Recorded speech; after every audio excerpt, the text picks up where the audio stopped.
Nellore Andhra Pradesh BC సంక్షేమ సంఘం రాష్ట్ర అధ్యక్షులు కేసన శంకర్రావు సూచనలతో జిల్లా అధ్యక్షులు పలమాల శ్రీహరిరావు ఆధ్వర్యంలో కలెక్టర్కు వినతి పత్రం అందజేశారు. ఎన్డీఏ కూటమి చెప్పిన విధంగా బీసీల జనాభా దామాషా మేర రిజర్వేషన్లు ఏబీసీడీలుగా వర్గీకరించి అమలు జరపాలని కోరారు.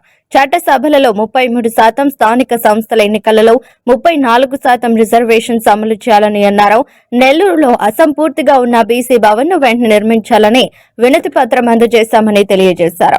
ఈ కార్యక్రమంలో షేక్ సలీం, కాజానా వెంకట శేషయ్య ఆచారి, తరుణ్ సింగ్, నర్మదాబాయ్, ముంగర శైలజ, హారతిబాయ్, వసంత, వెంకటేశ్వర్లు, నెల్లూరు జిల్లా బీసీ సంక్షేమ సంఘం కార్యకర్తలు, నాయకులు అధిక సంఖ్యలో పాల్గొన్నారు.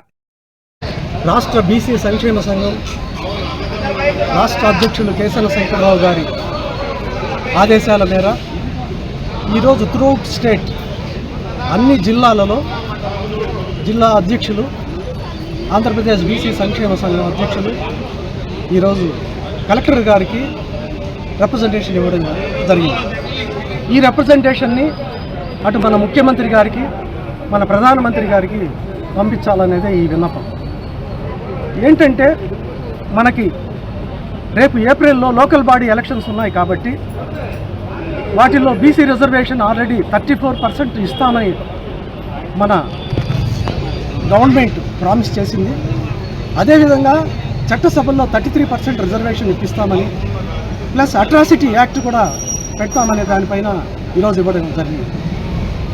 కానీ మనం చూస్తే రేపు ఏప్రిల్ అంటే ముందుగానే కుల జనగణన ఇమ్మీడియట్గా చేయాలి. అది సైంటిఫిక్గా ఉండాలి. వాళ్ళ యొక్క ఎకనామికల్ స్టేటస్ మోస్ట్ ఇంపార్టెంట్. మూడోది ఈ రిజర్వేషన్ 50% పైన ఉండడానికి లేదని సుప్రీంకోర్టు క్లియర్గా చెప్పింది కాబట్టి దాన్ని రాజ్యాంగ సవరణ చేయాల్సిన బాధ్యత ఈ గవర్నమెంట్ మన ముఖ్యమంత్రి పైనే ఉంది. ఎందుకంటే ఇతను ఎప్పుడు కూడా కేసన శంకర్రావు గారి ఆధ్వర్యంలో బడుగు బలహీన వర్గాల అభ్యున్నతికి, ఎస్పెషల్లీ బీసీలు ఇంకా కూడా చాలా ఎదగాల్సిన ఆవశ్యకత ఉంది. కాబట్టి మీరు